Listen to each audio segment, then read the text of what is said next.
In September 2014, St Thomas's Church of England Primary School in Groombridge began a Life Wisdoms project on animals in First World War. We investigated the vital roles they played in transportation, such as horses and mules, and in communication, such as pigeons and dogs. Animals also contributed to soldiers being able to read maps in the dark. They helped warn soldiers of gas attacks, warn them of spies, and their role in companionship in a horrible war was very important. We also found stories of incredible courage, including dogs trained to locate wounded soldiers on the battlefield and bring them first aid. We learned so much about the animals who helped in the First World War, and we want to share them with you. What was the impact of animals as messengers in the war? They were more reliable, faster. What famous messengers do you know about? I know about Airedale Terriers, which were the first ever used dogs in any perspective, but mainly messengers.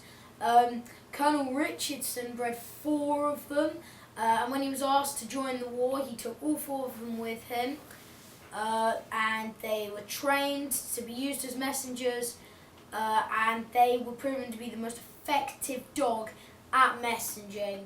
Do you know about any unusual animals, messengers? It's actually a garden slug. Now some people might think of these to be cabbage patch pests, but actually they were proved to be very reliable gas detectors.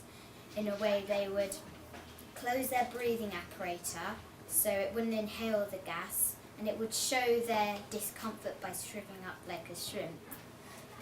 Well, canaries were used to detect gas in a cage in the trenches.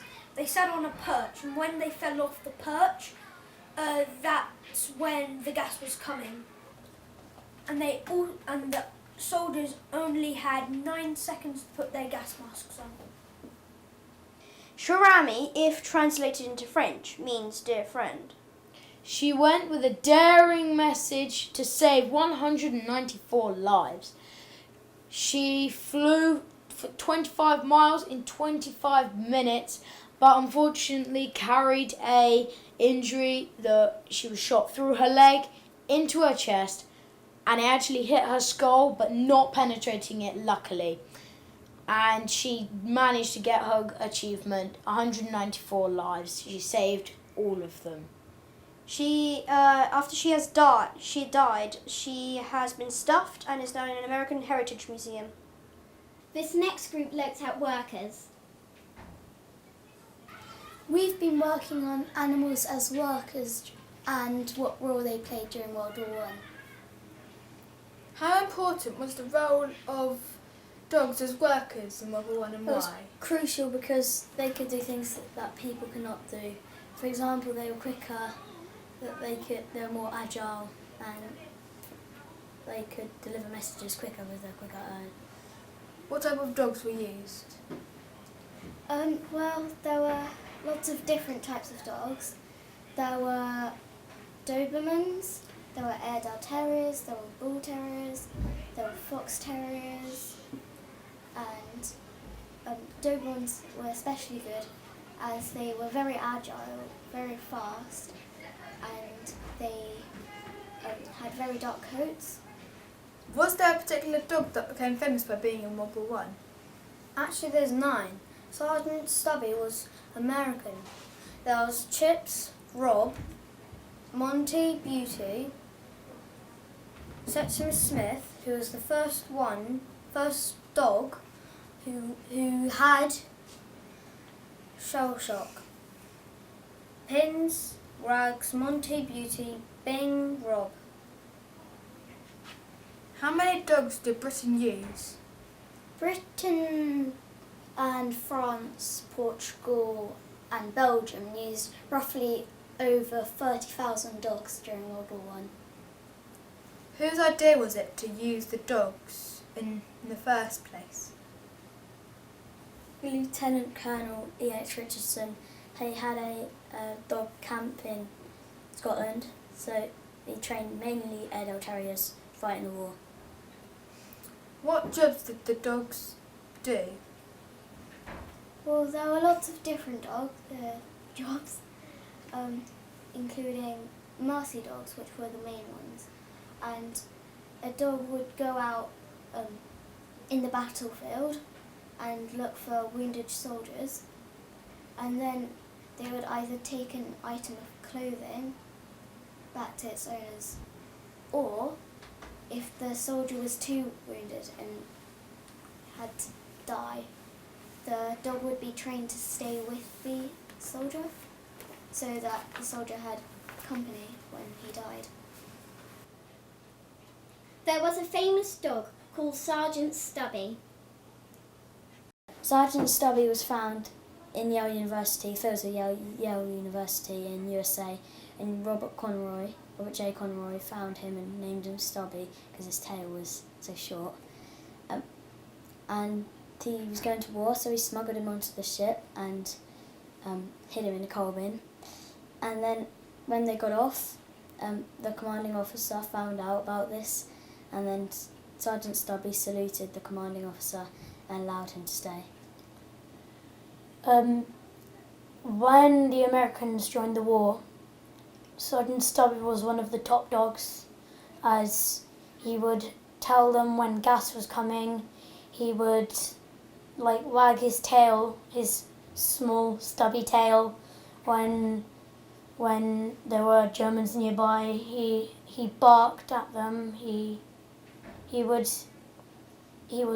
got a lot of medals for doing what he did. Sadly, in 1926, he died of old age. In dog years, he was 60 years old. He had a lot of knowledge, and because the particular breed, they get trained faster, then they adapt quite fast to their surroundings. This next group looked at transport. We've been learning about the way the animals in World War One were used as transporters. What type of animals were involved related to your group? Horses, mules, donkeys, reindeer, elephants, and camels. What's the danger for horses, Lucy? 8 million horses died, and the main danger for horses was a small round object called the clock trap. The enemy would lay it down on the ground, and a horse, camel, mule or donkey would walk along and step on it, and it would go right through their foot, so and they collapse with the pain. And also, they would suffer from shells and gas, the same as a human was. Why were mules introduced? They were introduced when some of, lots of the horses and transporters died. They were more loud, and they were heavier and much more aggressive. How were reindeers used in World War I and where? They were used in Poland and Russia. In a way, they were the equivalent to horses in that they would pull supplies on sledges through snow. George, how did elephants help and where? Elephants helped around a lot more like Africa and India, but they were mostly used in England. They were used for carrying all the soldiers' luggage, all their weapons. They could carry up to 6 heavy bags on their backs, and even a soldier as well. Where were camels used and why? Camels were mainly used in India and maybe Algeria. Most of horses and mules and donkeys were dying away, and so they decided to bring in a new breed of animal, but they thought it was a good idea, soldiers did. Camels weren't used to cold weather, so their eyelids froze, and that soon led to their whole body freezing. Donkeys were extremely stubborn, and they thought things through before they did it, and they wouldn't go anywhere if they thought it wasn't safe. But and their fur wasn't waterproof, but they were very, very clever. This is about a famous horse called Warrior. Warrior was known to be the horse that was undefeatable by the Germans. He was also one of the horses, very few of the horses that fought in the cavalry, not the artillery. He was known to be courageous even before he started the war. His owner was General Jack Seeley. He was in the famous wars of Ypres, Mons and Somme. He died at the age of 32. That was very unnatural for a horse. His owner went into the sea, and normal horses normally run away, but he went in with his owner. Warrior was awarded the Dickens Medal in the year 2014. In 2014, the Earl of White, there was a statue built for him for his bravery. This next group looked at pests. Bethan, what types of pests were there in the trenches? There was frogs, mice, lice, rats and fleas. Daniel, what was the problem with the pests in the trenches? Well, the main thing they did was they spread diseases, and pests such as rats and mice. They stole food from soldiers and drank their water, which puts bacteria in it and again spreads diseases. What did rats do to the soldiers? Rats spread diseases and stole their food. They got really brave throughout the war, so they would crawl over their faces. Poppy, what was the largest rat recorded? About the size of a cat. Daniel, did rats help in the war? Well, they're not really meant to help, but whenever there was a gas attack coming, they would flee in all sorts of different directions, which gives the soldiers a chance to put their gas masks on. Bethan, what was the effect of lice in the trenches? Lice were a parasite as well, so they'd gone on frogs, mice and humans. They thrive in warm heat, like body warmth and clothing. They spread a disease called trench fever in World War I, I think, and II. But it's when you have severe pain all over your body, headaches and high fever and giddiness, and that lasts us for 12 weeks away from the trenches. You mentioned frogs earlier. Tell me more. Frogs were a pest in the trench that contaminated the soldiers' water, and they were just dirty and smelly. If they died, they'd go rotten. What about the mice?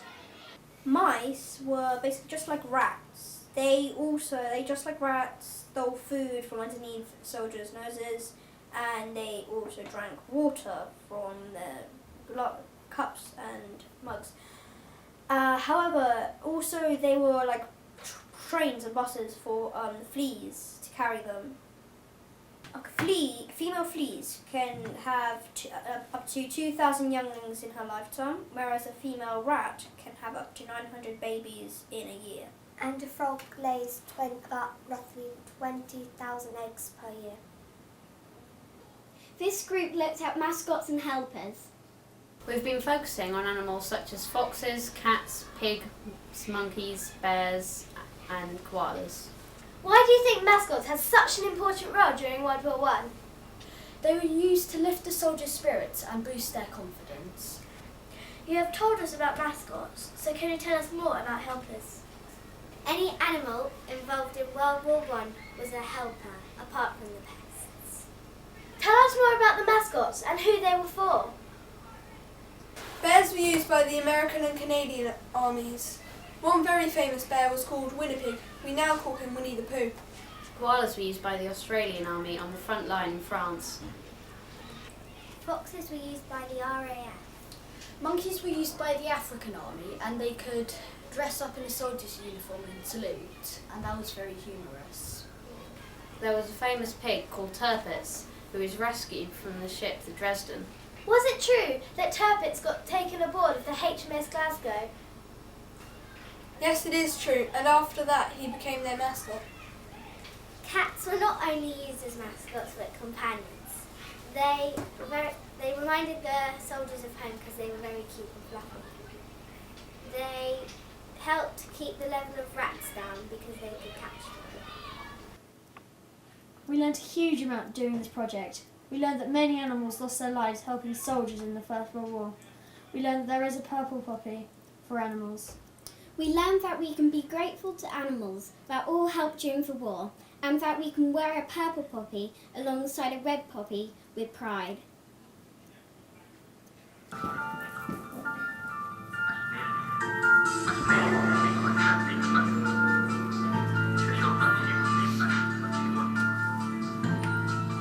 Ugly